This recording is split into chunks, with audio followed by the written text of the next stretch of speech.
Welcome friends to my SMR. Tonight I'll be reading from the Japanese fairytale book by Yei Theodora Osaki. The next story that I'll be reading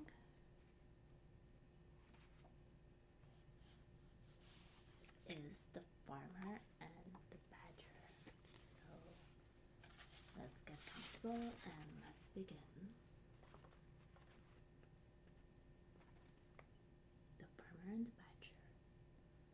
Long, long ago there lived an old farmer and his wife who had made their home in the mountains, far from any town.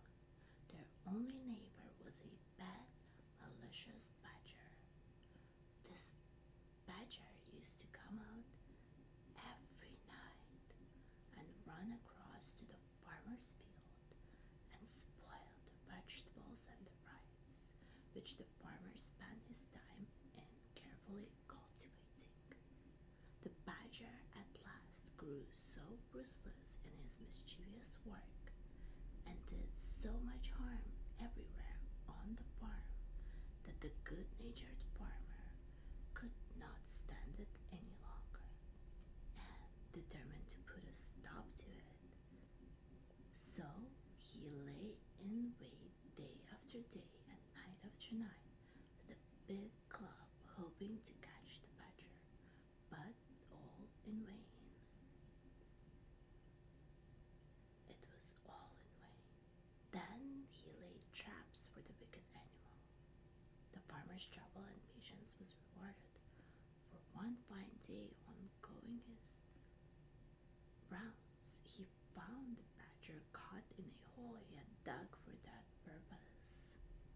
The farmer was delighted at having caught his enemy and carried him home securely bound with rope.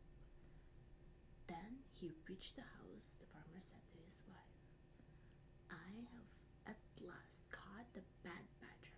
You must keep an eye on him while I am out at work and not let him escape, because I want to make him into soup tonight." Saying this, he hung the badger up to the rafters of his storehouse and went out to his work in the fields. Badger was in great distress, for he did not at all like the idea of being made into soup that night. And he thought and thought for a long time, trying to hit upon some plan by which he might escape. It was hard to think clearly in his uncomfortable position, but he had been hung upside down. Very near him, at the escape to the storehouse, looking out towards the green fields and the trees and the pleasant sunshine, stood the farmer's old wife pounding barley. She looked tired and old. Her face was seamed with many wrinkles and was as brown as leather, and every now and then she stopped to wipe the perspiration which rolled down her face. "Dear lady," said the wily badger, "you must be very weary doing such heavy work in your old age. Won't you let me do that for you? My arms are very strong and I could relieve you for a little while." "Thank you for your kindness," said the old woman, "but I cannot let you do this work for me because I must not untie you, for you might escape if I did, and my husband would be very angry if he came home and found you gone." Now the badger is one of the most cunning of animals, and he said again in a very sad, gentle voice, "You are very unkind. You might untie me, for I promised not to try to escape. If you are afraid of your husband, I will let you bind me again before his return when I have finished pounding the barley. I am so tired and sore tied up like this. If you would only let me down for a few minutes, I would indeed be thankful." The old woman had a good and simple nature. You could not think badly of anyone Much less did she think that the badger was only deceiving her in order to get away. She felt sorry too for the animal as she turned to look at him. He looked in such a sad plight, hanging downwards from the ceiling by his legs, which were all tied together so tightly that the rope and the knots were cutting into the skin. So, in the kindness of her heart and believing the creature's promise that he would not run away, she untied the cord and let him down. The old woman then gave him the wooden pestle and told him to do the work for a short time while she rested. He took the pestle, but instead of doing the work as he was told, Badger at once sprang upon the old woman and knocked her down with the heavy piece of wood, and then killed her and cut her up and made soup of her, and waited for the return of the old farmer. The old man worked hard in his fields all day, and as he worked he thought with pleasure that no more now would his labor be spoiled by the destructive badger. Towards sunset he left his work and turned to go home. He was very tired, but the thought of the nice supper of hot badger soup awaiting his return cheered him. The thought that the badger might get free and take revenge on the poor old woman never once came into his mind. The badger meanwhile assumed the old woman's form, and as soon as he saw the old farmer approaching, came out to greet him on the veranda of the little house, saying, "So you have come back at last. I have made the badger soup and have been waiting for you for a long time." The old farmer quickly took off his straw sandals and sat down before his tiny dinner tray. The innocent man never even dreamed that it was not his wife but the badger who was waiting upon him, and asked at once for the soup. Then the badger suddenly transformed himself back to his natural form and cried out, "Your wife-eating old man! Look out for the bones in the kitchen!" Laughing loudly and derisively, he escaped out of the house and ran away to his den in the hills. The old man was left behind alone. He could hardly believe what he had seen and heard. Then, when he understood the whole truth, he was so scared and horrified that he fainted right away. After a while, he came round and burst into tears. He cried loudly and bitterly. He rocked himself to and from in his hopeless grief. It seemed too terrible to be real, that his faithful old wife had been killed and cooked by the badger while he was working quietly in the fields, knowing nothing of what was going on at home, and congratulating himself on having once for all got rid of the wicked animal who had so often spoiled his fields. And oh, the horrible thought, he had very nearly drunk the soup which the creature had made out of his poor old woman. Oh dear, dear. Oh dear, he wailed aloud. Now, not far away, lived in the same mountain a kind, good-natured old rabbit. He heard the old man crying and sobbing, and at once set out to see what was the matter, and if there was anything he could do to help his neighbor. The old man told him all that had happened. When the rabbit heard the story, he was very angry at the wicked and deceitful badger, and told the old man to leave everything to him, and he would avenge his wife's death. The farmer was at last comforted, and wiping away his tears, thanked the rabbit for his goodness in coming to him in his distress. The rabbit, seeing that the farmer was growing calmer, went back to his home to lay his plans for the punishment of the badger. The next day, the weather was fine, and the rabbit went out to find the badger.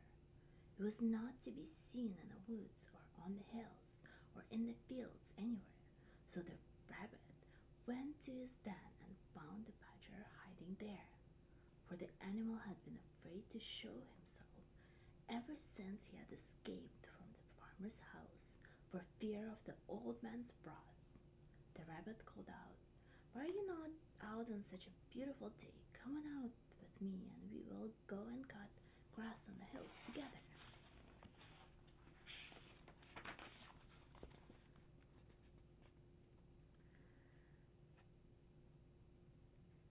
The badger, never doubting but that the rabbit was his friend, willingly consented to go out with him, only too glad to get away from the neighborhood of the farmer and the fear of meeting him. The rabbit led the way miles away from his home, out on the hills where the grass grew tall and thick and sweet. They both set to work to cut down as much as they could carry home to store it up for their winter's food. When they had each cut down all they wanted, they tied it in bundles and then started homewards, each carrying his bundles of grass on his back. This time the rabbit made the badger go first. When they had gone a little way, the rabbit took out a flint and steel and striking it over the badger's back as he stepped along in front, set his bundle of grass on fire. The badger heard the flint striking and asked, "What is that noise? Crack, crack." "Oh, that is nothing," replied the rabbit. "I only said crack, crack because this mountain is called Crackling Mountain." The fire soon spread the bundle of dry grass on the badger's back. The badger, hearing the crackle of the burning grass, asked, "What is that?" "Now we have come to the burning mountain," answered the rabbit. By this time the bundle was nearly burned out, and all the hair had been burned off the badger's back. He now knew what had happened by the smell of the smoke of the burning grass. Screaming with pain, the badger ran as fast as he could to his hole. The rabbit followed and found him lying on his bed, groaning with pain. "What an unlucky fellow you are," said the rabbit. "I can't imagine how this happened. I will bring you some medicine which will heal you back quickly." The rabbit went away glad and smiling to think that the punishment upon the badger had already begun. He hoped that the badger would die of his burns, for he felt that nothing could be too bad for the animal, who was guilty of murdering a poor helpless old woman who had trusted him. He went home and made an ointment by mixing some sauce and red pepper together. He carried this to the badger, but before putting it on him, told him that it would cause him great pain, but that he must bear it patiently because it was a very wonderful medicine for burns and scalds and such wounds. The badger thanked him and begged him to apply it at once. But no language can describe the agony the badger felt as soon as the red pepper had been pasted all over his sore back. He rolled over and over, howled loudly. The rabbit, looking on, felt that the farmer's wife was beginning to be avenged. The badger was in bed for about a month, but at last, in spite of the red pepper application, his burns healed and he got well. When the rabbit saw that the badger was getting well, he thought of another plan by which he could compass the creature's death. So he went one day to pay the badger a visit and to congratulate him on his recovery. During the conversation, the rabbit mentioned that he was going fishing and described how pleasant fishing was when the weather was fine and the sea smooth. The badger listened with pleasure to the rabbit's account of the way he passed his time now and forgot all his pains and his month's illnesses, and thought what fun it would be if he could go fishing too. So he asked the rabbit if he would take him the next time he went out to fish. This was just what the rabbit wanted, so he agreed.